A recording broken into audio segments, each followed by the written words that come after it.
नमस्ते दोस्तों and welcome back to my YouTube channel. आज से हम चैप्टर नंबर 9 रिवाइज करेंगे, that is analysis of financial statements.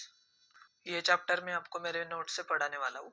हम हमारे 12th की जो बुक है वो रेफर नहीं करेंगे। मैंने आपको इसमें बहुत शॉर्ट में समरी नोट्स लिखवा के दिया है, उससे थ्रू हम रिवाइज करेंगे ये चैप्टर पूरा। Let's start the revision.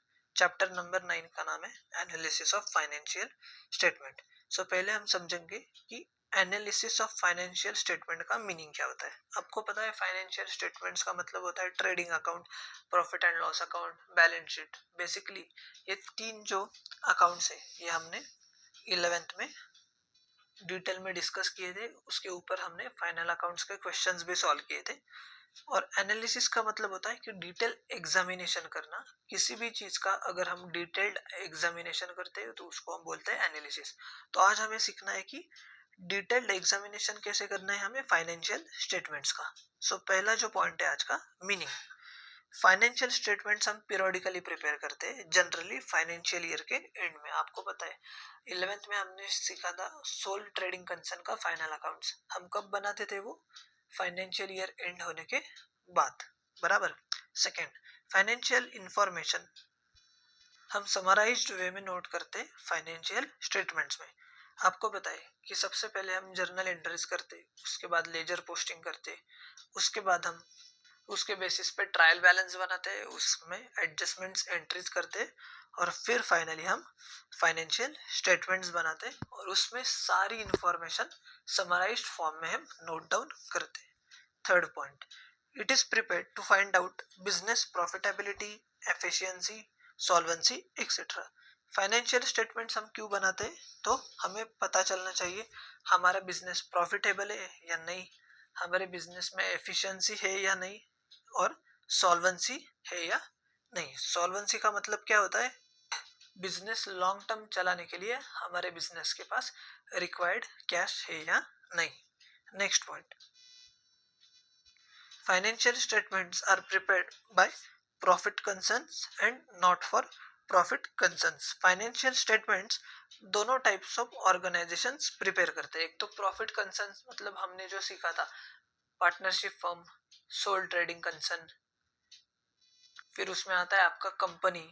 ये सब प्रॉफिट मेकिंग ऑर्गेनाइजेशंस होते हैं जिनका ऑब्जेक्टिव होता है प्रॉफिट कमाना। And not for profit organisations का मतलब होता है जो कि सोशल टाइप्स ऑफ ऑर्गेनाइजेशन है, जो कि समाज सेवा करते हैं। जैसे कि आपको पता होगा सलमान खान का एक एनजीओ है बीइंग ह्यूमन नाम करके। ये दोनों भी ऑर्गेनाइजेशंस फाइनेंशियल स्टेटमेंट्स बनाते हैं। नेक्स्ट जो पॉइंट है आज का हमारा, objectives of financial statements helps in planning. Financial statements prepare करने से हमें प्लानिंग में हेल्प होती है। Second point, estimating earnings. हमें पता चलता है कि बिजनेस के पास कितना कैश फ्लो जनरेट हो रहा है, कितना प्रॉफिट है, कितना लॉस है, बिजनेस का कितना टर्नओवर है। Next point, investment decision. हमारे कंपनी के जो इन्वेस्टर्स है उनको इन्वेस्टमेंट डिसीजन लेने में हेल्प होती है।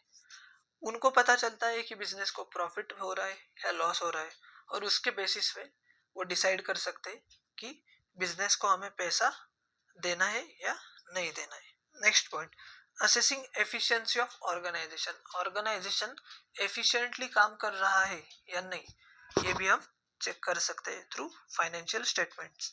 नेक्स्ट पॉइंट, फाइनेंशियल इंफॉर्मेशन पता चलती है हमें कि हमारे ऑर्गेनाइजेशन के पास इकोनॉमिक रिसोर्सेस कितने हैं। इकोनॉमिक रिसोर्सेस मतलब एसेट्स कितने हैं हमारे, लाइबिलिटीज कितने हैं, कैपिटल कितना है। ये सारी चीजें हमें फाइनेंशियल स्टेटमेंट्स एनालिसिस करने के बाद पता चलती है। नेक्स्ट जो पॉइंट है आज का हमारा रिवीजन का, limitations of financial statements. Qualitative information is ignored. हम फाइनेंशियल स्टेटमेंट्स में सिर्फ क्वांटिटेटिव इंफॉर्मेशन ही इंक्लूड करते हैं। क्वांटिटेटिव इंफॉर्मेशन का मतलब होता है कि सेल्स कितना हुआ, प्रॉफिट कितना हुआ, हमारे पास एसेट्स कितने हैं, लाइबिलिटीज कितने हैं। बट जो क्वालिटेटिव इंफॉर्मेशन है मतलब कंपनी के बोर्ड ऑफ डायरेक्टर्स कौन है, प्रमोटर्स कौन है, मैनेजमेंट कौन है, ये सब चीजें हम फाइनेंशियल स्टेटमेंट्स में इग्नोर करते हैं। Second, based on accounting concepts, financial statements हम बनाते हैं वो कि अकाउंटिंग कंसेप्ट्स के बेस पे बनाते हैं हम। सो जो मेथड हमें दी है वो प्रिस्क्राइब्ड मेथड हमें यूज करके ही हमें फाइनेंशियल स्टेटमेंट्स को बनाना पड़ता है। थर्ड, विंडो ड्रेसिंग, कभी कभी कंपनीज क्या करती है कि फाइनेंशियल स्टेटमेंट्स में बिजनेस के परफॉर्मेंस का एक रोजी पिक्चर क्रिएट करती है। रोजी पिक्चर मतलब आपके कंपनी का प्रॉफिट जो है एक्चुअल वो 10 करोड़ रुपए है और आपने फाइनेंशियल स्टेटमेंट्स में दिखाया 50 करोड़, तो उसको हम बोलते हैं रोजी पिक्चर। मतलब फाइनेंशियल स्टेटमेंट्स को हम इजीली विंडो ड्रेसिंग कर सकते हैं, मतलब जो सच बातें है वो छुपा सकते हैं और जो बातें सच नहीं है वो भी इंक्लूड हम कर सकते हैं, उसको बोलते हैं हम window dressing. And next point, influenced by personal judgement. अभी फाइनेंशियल स्टेटमेंट बनाने वाला भी एक पर्सन ही होता है, सो वो अपने पर्सनल जजमेंट के हिसाब से फाइनेंशियल स्टेटमेंट्स को प्रिपेयर करता है। तो उसको कंक्लूजन्स जो डिराइव करने होते हैं वो उसके पर्सनल डिसीजंस के बेस पे होते हैं, जो कि कभी कभी इन्फ्लुएंस भी हो सकते हैं, उसको हम बोलते हैं पर्सनल जजमेंट। सो आज के लेक्चर में हमने टोटल 3 टॉपिक्स डिसाइड किए, मीनिंग, फिर ऑब्जेक्टिव्स एंड लिमिटेशंस। सो आज के लेक्चर में बस इतना ही। हम अगले लेक्चर में tools of financial statements analysis से रिवाइज करेंगे। सो अगर आपको ये लेक्चर पसंद आया होगा तो लाइक कीजिए, चैनल को सब्सक्राइब कीजिए और अपने दोस्तों के साथ भी जरूर शेयर कीजिएगा। Tata, bye bye.